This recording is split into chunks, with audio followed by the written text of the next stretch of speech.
पैर क्या हो गए? धड़ से नीचे का हिस्सा कर्मयोग हो गया 6 अध्याय, और यहां से ऊपर का हिस्सा क्या हो गया? और बीच का पोर्शन क्या हो गया? भक्ति योग। तो ये हृदय की बात है भाई। भगवान ने कर्मयोग और ज्ञान योग तो सबसे कह दिए, उनको तो भगवान ने बताया गुह्य, कर्मयोग को गुह्य कहा, ज्ञान योग को गुह्यतर कहा, लेकिन भक्ति को क्या कहा? गुह्यतमम। ओहो गुह्यतमम, हाँ बहुत गोपनीय अर्जुन, मैं कह ही नहीं सकता, लेकिन तेरे से कह रहा हूं, क्या करूं, क्योंकि तेरा प्रेम ही ऐसा है, तू शरणागत है मेरे। तो जब शरणागत कोई होता है ना, जब प्रेम होता है, तो प्रेम में क्या है, अपने आप कहने की इच्छा होती है, देने की इच्छा होती है।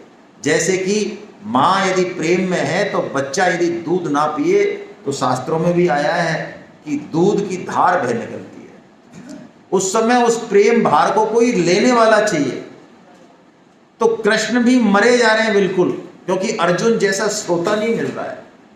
जैसे कि कृष्ण जो है, यशोदा माँ अचानक एकदम से अधीर हो उठती है। भगवान श्री कृष्ण के मन में यदि दूध पीने की आ जाए माँ का, तो यशोदा माँ के स्तनों से जो है दूध चूने लगता है, ऐसा भागवतम में लिखा हुआ है, चूने लगता है। ऐसे ही भगवान श्री कृष्ण अब इस स्थिति में पहुंच गए यहाँ पे कि अर्जुन को अब वो बात बता रहे हैं जो कि सामान्य तरीके से बताई नहीं जाती, वो बात बता रहे हैं भगवान, भक्ति के बारे में बता रहे हैं। और देखिए कल हमने चर्चा की, श्लोक आपके सामने, कि ज्ञान कर्म ध्यान इन सबसे ऊपर है भक्ति। भक्ति की कोई तुलना नहीं है भाई। 3.3 में भगवान ने 2 निष्ठाएं बताई, लोके अस्मन् दुविधा निष्ठा पुरा प्रोक्ता मया नघा। ज्ञान योग और कर्म योग की 2 निष्ठा बताई, मैं भक्ति की चर्चा नहीं करी भगवान ने, क्योंकि ये दोनों ही निष्ठाएं लौकिक हैं और भक्ति अलौकिक है। कर्मनिष्ठ और ज्ञाननिष्ठ साधक होता है, लेकिन भक्ति में भक्त को भगवान का बल होता है, वो भगवाननिष्ठ होता है, उसका साधन और साध्य दोनों ही भगवान है। भक्ति बहुत अलौकिक चीज है, भगवान की कृपा से ये बात समझ में आए तो आए। इसलिए भगवान ने पहले भूमिका बनाई कि तपस्विभ्यो धिको योगी, तपस्वियों से भी योगी, ज्ञानिभ्यो भी मतो अधिक, बड़े से बड़े ज्ञान से भी कौन श्रेष्ठ है? योगी। और कर्मेभ्योश्च अधिको योगी, कल हमने चर्चा की। अब ये जो चरण है ना, कर्मेभ्योश्च अधिको योगी, अब आप समझें इस बात को। एक कोई मैं खोलूं तो आपको पता लगे गीता में क्या छुपा हुआ है। ये कर्मी कौन है पता है?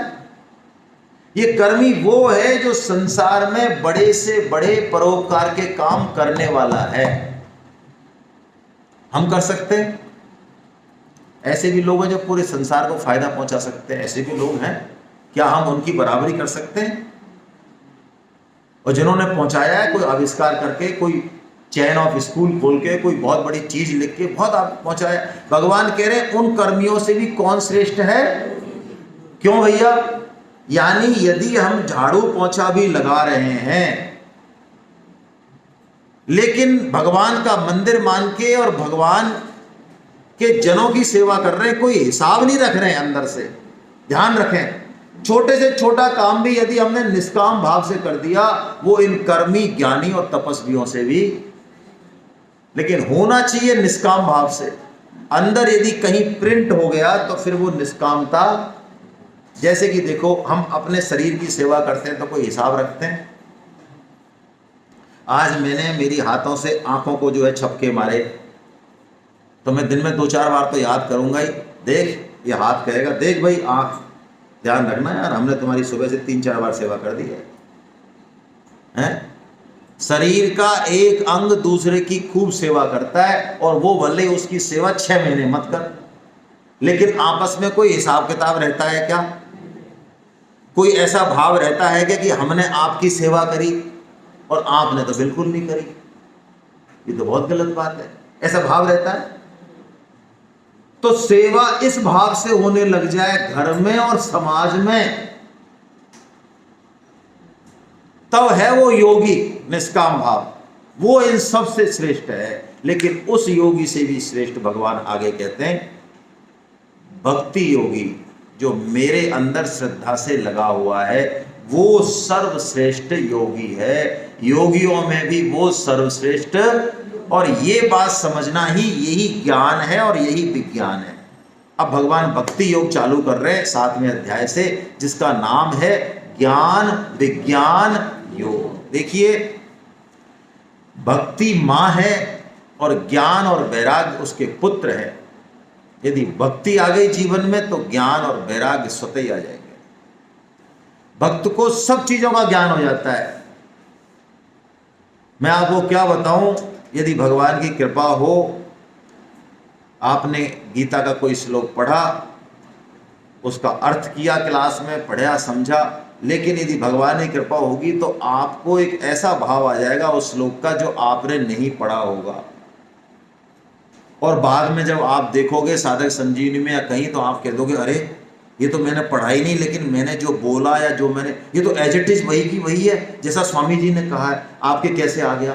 और ऐसा कई बार हो सकता है। यानी ज्ञान सब कुछ कृष्ण है इस संसार में। जैसे बीज से तना, पेड़, पूरा पेड़ है, बीज से है, मूल में तो बीज है, ऐसे ही इस संसार के मूल में कृष्ण है। सब कृष्ण से ही आए हैं, कृष्ण में ही स्थित हैं और कृष्ण में ही सब लीन हो जाने वाले हैं, हमको दिखें चाहे नहीं दिखें। तो मूल रूप में अभी भी सब कृष्ण रूपी हैं। हाँ, रूप अलग अलग हैं। कोई कामी हो सकता है, हाँ हो सकता है, कोई क्रोधी हो सकता है, हाँ हो सकता है, कोई लोभी, हाँ हो सकता है। भगवान की लीला है, भगवान लीला कर सकते हैं, लेकिन मूल रूप में तो कृष्ण है। काम ही साधु कृष्ण कही और लोभी ही बामन जान, और क्रोधी साधु दुर्वासा, नहीं तीन से हान। यानी भगवान रूप धर रहे हैं अलग अलग हैं। कोई लोभी व्यक्ति है तो हम मान लें तो 52 अवतार में भैया हैं, 3 पग मांगेंगे लेकिन ये खेल ऊंचा करेगा भाई मेरा, मानेगा नहीं। ये ज्ञान है। और ऐसा अनुभव हो जाए वो विज्ञान है। तो अब भगवान ज्ञान विज्ञान योग कह रहे हैं, यानी हमें ये पता चल जाए, ये स्मरण रह जाए और दिखने लग जाए, यही भक्ति योग है, यही ज्ञान विज्ञान योग है। व्यवहार यथा योग्य रहेगा, ध्यान रखें, व्यवहार यथा योग्य ही रहेगा, लेकिन समदर्शन हो जाएगा। आइए अब भगवान बता रहे हैं कि ऐसा कैसे हो सकता है। इतनी बड़ी बात भगवान बता रहे हैं। ये पहला श्लोक है, बड़ा प्यारा श्लोक है। आइए हम इसका वाचन करते हैं। मय्यासक्त मना पार्थ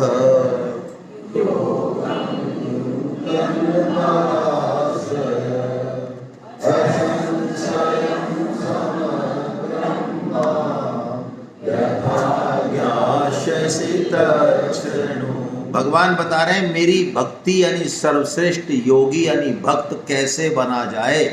तो भक्त बनने के लिए भगवान ने 2 शर्त बताई। पहली शर्त, तेरा मन मुझ में आसक्त, क्या बात है।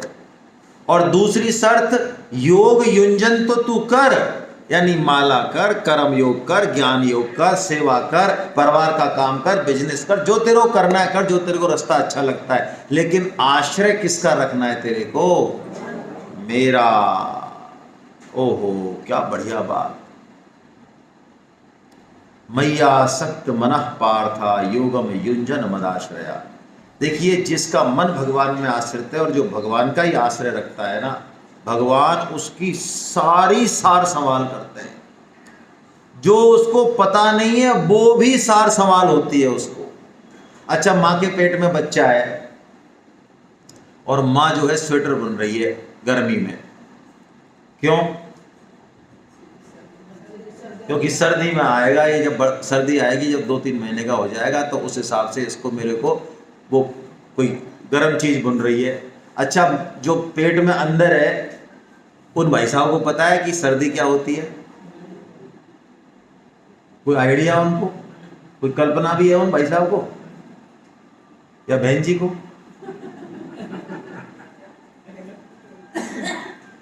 लेकिन उसका इंतजाम हो रहा है। हाँ, उसका इंतजाम हो रहा है। हम अपनी बुद्धि से क्या सोच लेंगे, क्या जान लेंगे भगवान कह रहे हैं तू मेरी शरणागत हो जा, तेरा योगक्षेम मैं वहन करूंगा, सब काम करूंगा।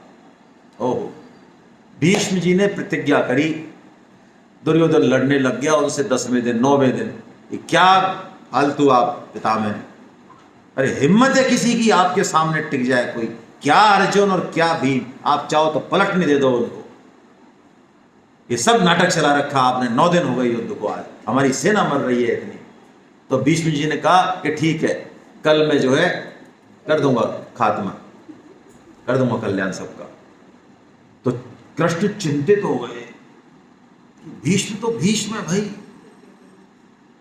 तो कृष्ण चिंतित हो गए, तो रात को अर्जुन के यहां गए शिविर में, भाई साहब वो खर्राटा भर, कृष्ण ने जगाया उनको, अरे अर्जुन, हाँ अरे हाँ सखा, हाँ अरे तुमने भीष्म जी की प्रतिज्ञा सुनी? हाँ सुनी। पता है तुमको क्या करिए? हाँ करिए, ये करिए। तो फिर क्या? आप बताओ क्या करना है, मेरे को क्या पता मेरे को क्या करना है? आपने भी तो सुनी है, तो आप बताओ मेरे को क्या करना है, मैं तो वो तैयार हूं करने को। भाई मेरे को आप आज्ञा दोगे, मैं तैयार हूं। है माला जपूं न कर जपूं और मुख से जपूं न राम, और मेरा सुमिरन हरि करे मैं पायो विश्राम। अब भाई देखो, मैंने बोल तो दिया है, लेकिन खतरा हो गया थोड़ा सा, ये मेरे को बोलना नहीं चाहिए था। ध्यान रखना भाई, मेरा हाथ जोड़ के निवेदन है, ये पीएचडी लेवल का श्लोक है ना। हम एलकेजी के साधक हैं, ठीक है। ये किन के लिए है? जो भगवान में पूरी तरह से आश्रित है, पूरी तरह से आश्रित है, उनके लिए है ये श्लोक। हमारे जैसे टटपूंजियों के लिए नहीं है भाई, वो कहीं पीएचडी बन जाए कि भाई साहब हमको माला करनी ना कुछ करना हमारे ठाकुर जी। तो कसम है, यदि उनको ऐसा लगे ठाकुर जी करें तो रसगुल्ला भी अपनी आप मोड़े में जाना चाहिए, हाथ से मत उठाना, कसम है। हाँ, ठाकुर जी देंगे मुंह में, फिर कोई दिक्कत नहीं है। यदि ऐसा प्रण हो जाए कि ठाकुर जी खिलाएंगे तो खाऊंगा, नहीं तो नहीं खाऊंगा, चाहे 6 दिन हो जाए, फिर कोई दिक्कत नहीं है, फिर पीएचडी है। लेकिन खाने पीने में अपना लगा दे और माला में कृष्ण की खोपड़ी पटक दें, उसको ये नहीं चलेगा भाई, है ना। तो ये आश्रय भगवान का हो, हम साधन कुछ भी करें, साधन के दम पर हम भगवत प्राप्ति नहीं कर सकते, लिख के रख लें इसको। बड़े से बड़ा यज्ञ, तप, दान, जप, वेद अध्ययन, वेदों को पढ़ लें, गीता पढ़ लें, नाम जप, कुछ भी कर ले संसार में, जितने भी साधन बताए अब तक, जितने भी साधन, उनसे भगवत प्राप्ति नहीं हो सकती। किसी भी साधन से भगवत प्राप्ति नहीं हो सकती। फिर साधन क्यों बताए और क्यों करें? हाँ, ये प्रश्न आ सकता है कि साधन बताए क्यों, फिर हम करें भी क्यों जब प्राप्ति नहीं हो सकती? तो करना तो इसलिए है कि जिससे हमारा असाधन मिट जाए, हमारे चित्त की शुद्धि हो जाए, जो प्राप्त है उसका अनुभव हो जाए, इसके लिए हमारा मन इधर उधर जाए ना, हमारा पतन ना हो जाए, इसके लिए साधन है। भगवान की प्राप्ति साधन से नहीं, भगवान की प्राप्ति तो भगवान की कृपा से ही, और भगवान की कृपा को अनुभव वही करेगा जिसका मन भगवान में आसक्त होगा। अरे जो भगवान के भक्त होते हैं, भगवान उनके पीछे पीछे घूमते हैं, वो इंतजार करते हैं कि भक्त कुछ कह दे बस, मैं उसका पालन करूं, ऐसे इंतजार करते हैं भगवान। इतने भक्त इतने मीठे होते हैं, उनका प्रेम इतना मीठा होता है, हमारे बुलाने से नहीं आते, उनके भगाने से नहीं जाते। श्री श्रीनाथ जी महाराज, इनका प्राकट्य श्रीमद् वल्लभाचार्य जी महाराज ने किया है जतिपुरा में, गोवर्धन में सेमिनार भी है भाई हमारी 9, 10, 11 अगस्त को, है ना। मैं इसलिए कह रहा हूँ, कुछ ही सीट बची है, शायद 15, 1, 200 की सेमिनार है, किसी को जाना हो तो करा ले। तो जतिपुरा में प्राकट्य हुआ श्रीमद् वल्लभाचार्य जी ने श्रीनाथ जी महाराज का। तो उनके पुत्र हैं विट्ठलनाथ गोसाई जी महाराज, गोसाई जी बोलते हैं उनको। भगवान खेलते हैं उनके साथ, भगवान बात करते हैं उनके साथ, भगवान भोग लगाते हैं, भगवान बताते हैं आज नमक कम है, आज ये कम है, ऐसे ऐसे चर्चा होती है। आज भी आप श्रीनाथ जी में जाएंगे, नाथ द्वारा में, वहां पर गद्दी है वल्लभाचार्य जी महाराज की। आज भी कोई भी चीज जो श्रीनाथ जी को निवेदित की जाएगी, वो पहले वल्लभाचार्य जी महाराज से परमिशन आएगी। आज भी ये परंपरा है। तो गोसाई जी के 7 पुत्र हैं। कितने? एक दिन एक चूड़ी वाली आती है और वो गोसाई जी उससे कह देते हैं, बहुएं कहती हैं हमें चूड़ी पहननी है, तो वो कह देते हैं मेरी सभी बहुओं को चूड़ी पहना देना। पहना दी चूड़ी वूड़ी उसने, पहना के वो आई फिर उनसे पैसा लेने, तो उसने कहा 8 बहुओं ने चूड़ी पहनी है, 8 के पैसे दो। अरे उन्होंने कहा इतने दिन से तू हमारे यहाँ आ रही है, अच्छा लगता है झूठ बोलते हो, मेरी 7 बहू है भाई। और उन्होंने कहा मैं झूठ नहीं बोलती हूँ, आपको पता है मैंने 8 को पहना है। अरे कि गलती हो जाती है, तू पढ़ी लिखी नहीं है, मैं मानता हूँ बेटा, मेरी बहू है 7। उन्होंने कहा आप फिर फालतू बात कर रहे हो, जब मैं कह रही हूँ मैंने 8 को गिन के पहनाई है ना। तो उज्जर होने लगा, तो गोसाई जी ने कहा अच्छा ठीक है। तो रात को राधा रानी आई गोसाई जी के सपने में, एकदम से भाव विभोर हो गए और राधा रानी ने कहा कि क्या आप हमको बहू नहीं मानते? उन्होंने कहा अरे कैसी बात कर रही हो बेटी, है तुम तो मेरी सबसे प्रथम बहू हो गए, काई के प्रथम बहू हैं हम तुम्हारे। यदि आप हमको बहू मानते तो पैसा देने में इतना उज्जर करते आप हमारे। आप 7 बहू के पैसे दे रहे हो, यदि आप हमको बहू ही मानते तो इतना उज्जर थोड़ी करते, आप पैसा देने में इतना उज्जर कर रहे हो आप। तो एकदम से जग गए, भाव निमग्न हो गए गोसाई जी एकदम से, बड़ा उनको आनंद तरीका हो गया कि ओ राधा जी स्वयं आई। सुबह उस चूड़ी वाली को बुलाया, उसने कहा तूने कि एक घूंघट में आई थी आपकी बहू, और उसके हाथ इतने गोरे थे, अरे गोसाई जी मैं क्या कहूं, मैं तो खुद ही आपसे कहने वाली थी पर आप पैसे पे झगड़ने लग गए। उसका हाथ पकड़ते ही इतना सुंदर कोमल हाथ था, ऐसा गोरा हाथ कि मेरे को ही पता नहीं चला कि कैसा, कि मेरे को बड़ा आनंद आया उसको पहनाने में। तो उसकी खूब उन्होंने अर्चना की कि धन्य हो गई तू तो भाई, है तेरी बात बिल्कुल सही है, मैं अपनी माफी चाहता हूं, तूने 8 को ही चूड़ी पहनाई है। ऐसे भगवान जो है जिनमें आसक्त होते हैं, उनके पीछे पीछे भगवान जो है वो घूमते हैं, भगवान भक्तों के पीछे पीछे घूमते हैं। तो भक्ति का मतलब है ऋषिकेन ऋषिकेश भक्ति रुच्यते, अर्थात हम अपनी सभी इंद्रियों से भगवान की सेवा करें, ये भक्ति है। और भगवान आगे कह रहे हैं अर्जुन मैं तुझे अपने समग्र रूप को बताऊंगा। समग्र रूप का मतलब यहाँ पर एक बड़ी अच्छी बात आई है, ये हम प्राय भगवान को मानते तो हैं लेकिन झगड़ते हैं आपस में, सब झगड़ते हैं। जो मैंने मान रखा है वही भगवान सच्चे, वही भगवान ऊपर है, नहीं। भगवान कह रहे तू समझ मेरे रूप को, जिससे आपस में जो ये झगड़ा है ये खत्म हो जाए। भगवान यहां बताएंगे देख जड़ चेतन सब मैं हूं, सगुण निर्गुण भी मैं ही हूं, साकार निराकार भी मैं ही, मेरे अनंत रूप हैं, अनेक रूप हैं मेरे। इसको भगवान यहाँ पे समझाएंगे और हमको भी ऐसा ही समझना चाहिए भाई। हमको किसी के भी इष्ट को कम नहीं समझना चाहिए। कोई देवी पूजा कर रहा है करे, लेकिन ध्यान रहे मूल में तत्व एक है, इस बात को ध्यान रहे। ये जो हम करते रहते हैं, देवी भक्त कहते थे अरे देवी सबसे ऊंची है, उसके तो लाला है, ये सब कृष्ण और राम हैं। कृष्ण भक्त कुछ कहते हैं, राम भक्त कुछ कहते हैं, निर्गुण निराकार कुछ कहते हैं, सगुण साकार। ये आपस में जो हमारी जो ये डिफरेंसेज है ना, ये हिंदू धर्म के लिए बहुत घातक है। गीता इन सब को मिलाती है। गीता कहती है आपने जो इष्ट मान रखा है उसको सबसे ऊंचा मान लो। देखिए हमारे यहाँ पंचायतन पूजा का प्रावधान है, समझें इस बात को। पंचायतन मतलब 5 देवताओं को हम ईश्वर कोटि का मानते हैं, इनमें से किसी की भी पूजा की जा सकती है, कोई दिक्कत नहीं है। इसके अलावा नहीं, अर्जी फर्जी नहीं, सब में भगवान है। इसका मतलब ये नहीं कि कोई भी जो है पीर पैगंबर उल्टे ऊट पटांग ये है, यहाँ बगल में ही हमारे यहाँ टोपी चढ़ के खूब जाते हैं सर्वधर्म वाले। हमारी 40% पॉपुलेशन खुला मंडी खाती है वहाँ पर, है ना। हाँ, और अपने आप को बहुत उच्च और समझते हैं वो कि तुम जरा संकीर्ण दिमाग के हो, हम थोड़े उदारवादी टाइप के, हमको सब में भगवान दिख रहे हैं और मुसलमानों में सबसे ज़्यादा दिख रहे हैं।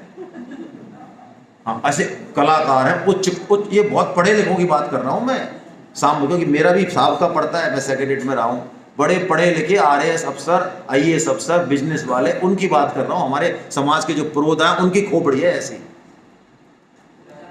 तो कोई साईं बाबा, कोई ऊट पटांग बाबा, ये दुनिया भर के हमारे हिंदू धर्म में प्रतिस्थापित कर दिए गए फालतू के। ये कोई लेना देना नहीं है जिनका।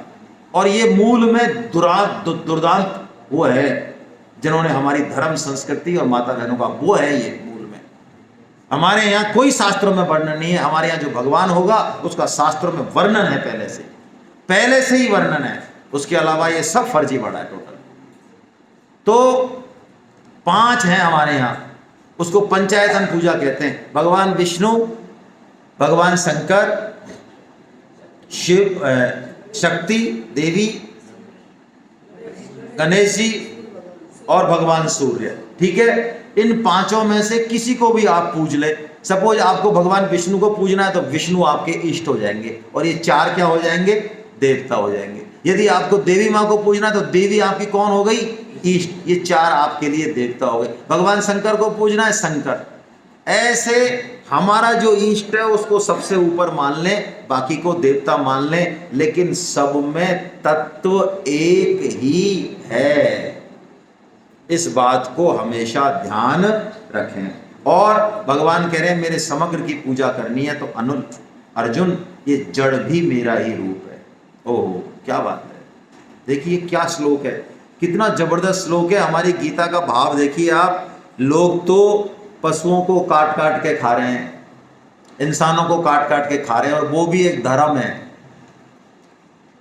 हमारे यहाँ जड़ को भी भगवान का रूप बताया है शास्त्रों में। देखो आप क्या है, भगवान क्या कह रहे हैं? ये मेरे ही रूप है। भूमि रापो नलो वायु खम मनो बुद्धिरेव च अहंकार इति में भिन्ना प्रकृति। 8 तरह की तो मेरी अपरा यानी जड़ प्रकृति है। 8, ये तो जड़ है। कौन कौन सी? क्षति जल पावक गगन समीरा, मन बुद्धि और अहंकार तक। यानी मन बुद्धि भी देखिए चेतन नहीं है, क्या है? लेकिन है भगवान का ही रूप। इसीलिए आप देखते होंगे हमारे यहाँ हम पीपल को पूजते हैं, हम नदी को पूजते हैं, हम पहाड़ों को पूजते हैं, हम गाय माता को पूजते हैं।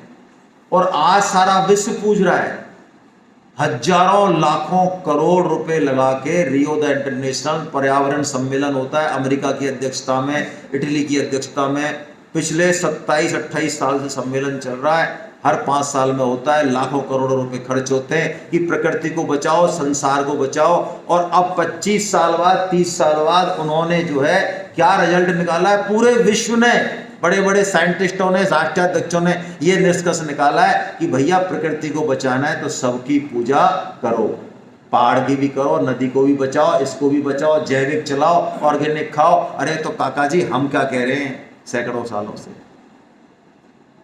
जब हम जब गाय की पूजा कर रहे थे, पेड़ की पूजा कर रहे थे, पर्वत की पूजा कर रहे थे, जब तो तुम हमको कह रहे थे मूर्ख राजा। और अब तुम क्या कर रहे हो? आ गए ना वहीं पे।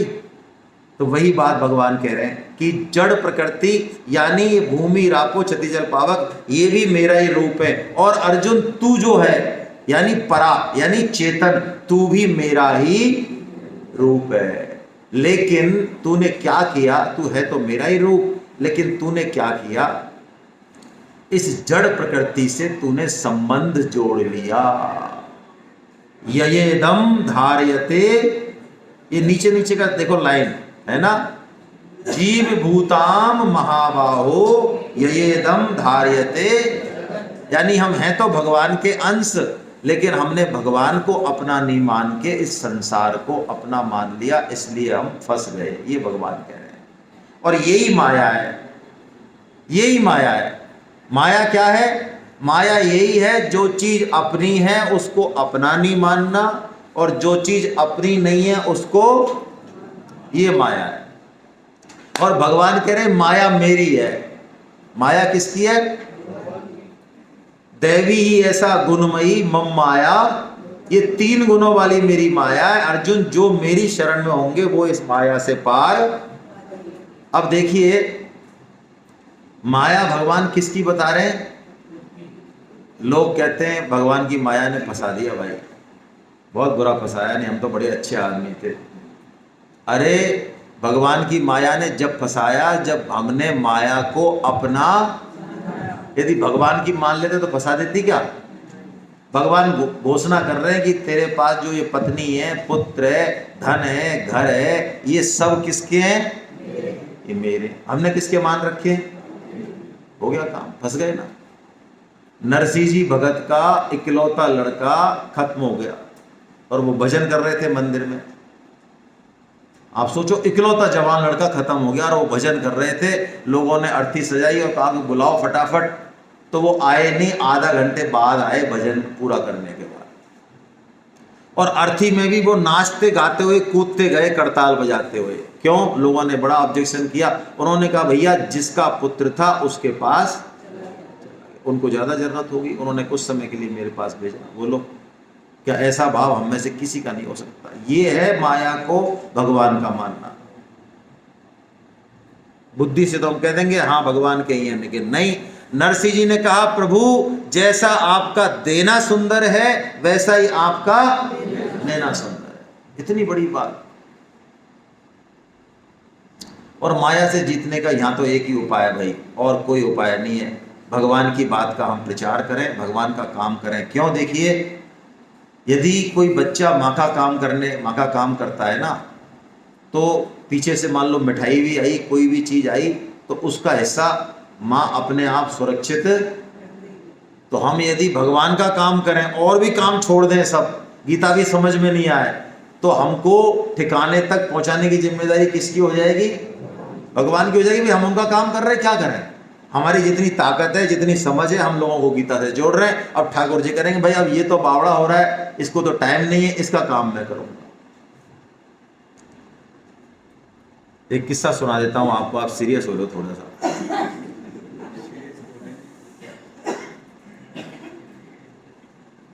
एक जो है सीधा आदमी था, भगत था।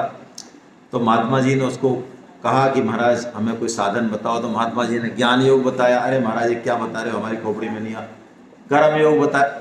आखिर में उन्होंने कहा कि तू राम राम राम ना, हाँ ये कर लेंगे, हम ये कर लेंगे। राम राम राम राम कहते, हाँ ये कर लेंगे, ये कर लेंगे। तो उसको माला दे दी। अब उसका भगवान की ऐसी कृपा कि खूब मन लगे। माला अपने उसकी गाय भैंस थी, उनका चारा पानी कर दे, सब काम कर दे घर में, और राम राम राम राम राम राम राम राम लग जाए। अब ऐसा हुआ कि 7-8 दिन बाद, गुजरों का गांव था, गुजर था, 7-8 दिन बाद भैंस मर गई, है ना।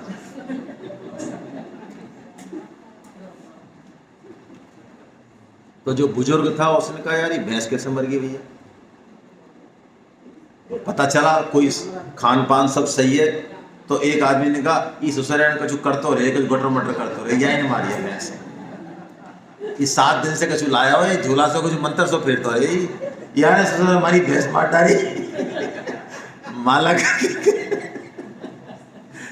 अब लोग झटके कि हाँ ये बात सही है यार, ये कोने में बैठे कभी ऊपर चला जाता है, कभी मतलब यानी कुछ कुछ बड़बड़ाता रहे, यही नहीं करो कबाड़ा भैया, नहीं पानी दाल सब चीज सही है। अच्छा कोई बीमारी नहीं, भैंस ऐसे कैसे मर जाएगी हमारी?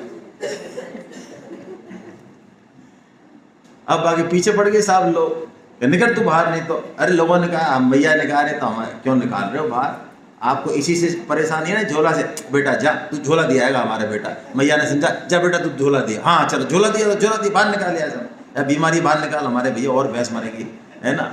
अब बेचारा वो सीधा आदमी वो चला गया बाहर महात्मा जी के पास, गांव के बाहर कुटिया में। महाराज जी ये पकड़ो आपकी माला, हमारे नहीं पड़े। ये तेरे को कैसी लगती है? महाराज हमको तो बहुत अच्छी लगती है, हमारे तो आनंद आ रहा है 7 दिन से। अच्छा तो क्या चक्कर है? ये चक्कर है साहब हमारी भैंस। तो महात्मा जी ने कहा अच्छा ऐसा है, तू कहना कि महात्मा जी यहीं आएंगे, वहीं लेंगे माला। अच्छा ठीक है आप आ जाओ, हाँ मैं आ रहा हूँ, चिंता मत कर, पीछे पीछे। तो आया कि महात्मा जी आ रहे हैं अभी यहीं। तो उन्होंने कहा देखो भाई माला हम लेने ही आए हैं, लेकिन अब ये जो है ना ये माया है, माया। ये जिस घर में माला चलती है तो सबसे पहले वो माया को मारती है। तो माया के चक्कर में वो माया क्या घर के किसी न किसी आदमी को निपटाती है। ये तो तुम तो किस्मत वाले हो, तुम्हारे यहाँ तो क्या है भैंस निपट गई। और यदि तुम इसको वापस करोगे तो डबल मार होगी, फिर 2 जने जाएंगे। अरे कि महाराज कोई दिक्कत नहीं है, ये तो हमारे तो बढ़िया है। हाँ माला ही चलने तो महाराज कोई दिक्कत नहीं। अब एक भैंस गई तो गई, कि आगे तो आगे नहीं मरेगी, चिंता मत करो आप, अब आप चलो आगे। है। तो ऐसी भगवान की माया है भाई, इससे भगवान ही पार लगाते हैं या भगवान का नाम पार लगाता है ना। 4 तरह के भक्त बताए भगवान ने, है ना, 4 तरह के, जिसमें सबसे विशेष भक्त भगवान ने ज्ञानी को बताया। ज्ञानी यानी जो भगवान की बात मानने को तैयार है, वो काम करे जो भगवान चाहें, वो ज्ञानी भक्त है, वो ज्ञानी भक्त है। ज्ञानी भक्त अपने दुख को भी नहीं कहता है भगवान से, इतना होता है कि सामने वाला भगवान जो है उनको किसी भी तरह की कोई नुकसान नहीं पहुंच जाए। रहीम जी का एक दुआ है, मैं सुनाता हूं कि कैसा होता है ज्ञानी भक्त है। जेहि रहीम तन मन दियो और किए हिये बिच भौन, यानी जो हृदय में बैठा है हमको प्रकाश दे रहा है। कह रहीम तन मन दियो और किए हिये बिच भौन, और तासों दुख सुख कहन की रही बात अब कौन है। अरे वो यहाँ बैठे हैं, वो सब जानते हैं, उनसे क्या हम कहें, हैं, उनको सब पता है। दुख मोर नहीं उनते कहियो, सुन के बह भी दुख पावेंगे। हम भोगत हैं अपने कृत को, कबलों प्रभु जो तरसावेंगे। अरे हमें जो दुख आ रहे हैं तो भगवान हमारा प्रक्षालन कर रहे हैं, साफ कर रहे हैं हमारे पापों को। देखते हैं भगवान कब तक हमको तरसाते हैं। अक धौस दया करके ढरी है, पद प्रेम ही दे अपनावेंगे। अरे भगवान तो प्रेम की दया की मूर्ति हैं, अपने ऐसे भर लेंगे हमको आंख में एक दिन। एक धौस दया करके ढरी है, पद प्रेम ही दे अपनावेंगे। हम गावेंगे वह आवेंगे, दुख द्वंद हजार मिटावेंगे। है, ये होता है ज्ञानी भक्त होता है। ये भगवान से कुछ नहीं चाहता, बल्कि क्या चाहता है कि यदि मेरे कुछ करने से, मेरे डांस करने से, मेरे प्रचार करने से, मेरे कुछ भी करने से यदि भगवान प्रसन्न हो जाए, तो मैं, जैसे जमूरा होता है, जमूरा है ना, जैसे जमूरा नहीं होता है, अरे जमूरे हंस सरकार, हाँ जमूरे हंस सरकार, बताओ। अरे नाच भाई, तो नाचेगा जमूरा। अरे कुलामंडी खाए तो कुलामंडी खाएगा जमूरा। है तो भैया यदि भक्त बनना है तो भगवान के जमूरे बन जाओ भैया, इससे बढ़िया ऊपर कोई बात नहीं है।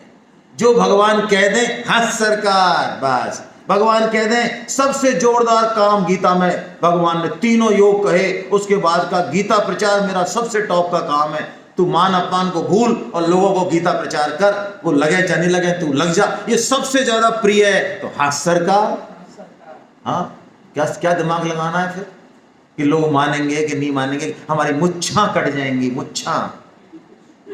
हाँ हम इतना बड़ा आदमी, हमारी इतनी बड़ी बड़ी मुच्छा, भाई साहब हम कैसे इसके घर पे जाएं और गीता के लिए कहें और पैसा मांगे। भाई साहब पैसे तो हम बिल्कुल नहीं मांगते, पैसे से तो हम ऊपर उठ चुके हो इतने। हमें लोग कहते हैं कहीं भाई साहब ये 550 जो रुपये लेते हो ना आप, ये अच्छी बात नहीं है। हाँ हमको अच्छा नहीं लगता। अच्छा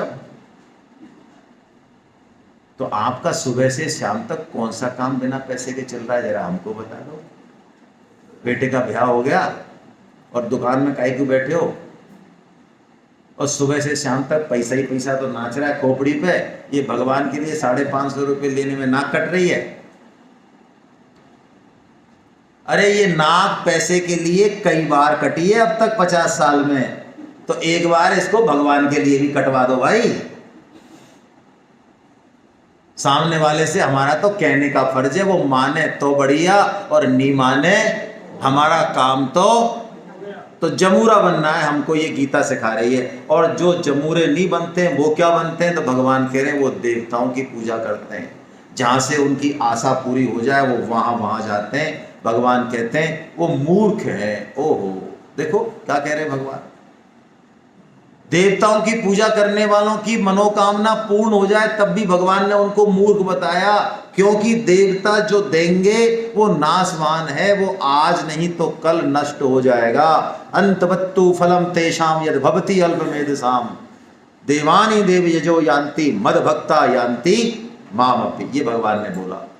देवताओं को पूजने वाले देवताओं को प्राप्त होते, मेरे को पूजन करने वाले मेरे को प्राप्त होते।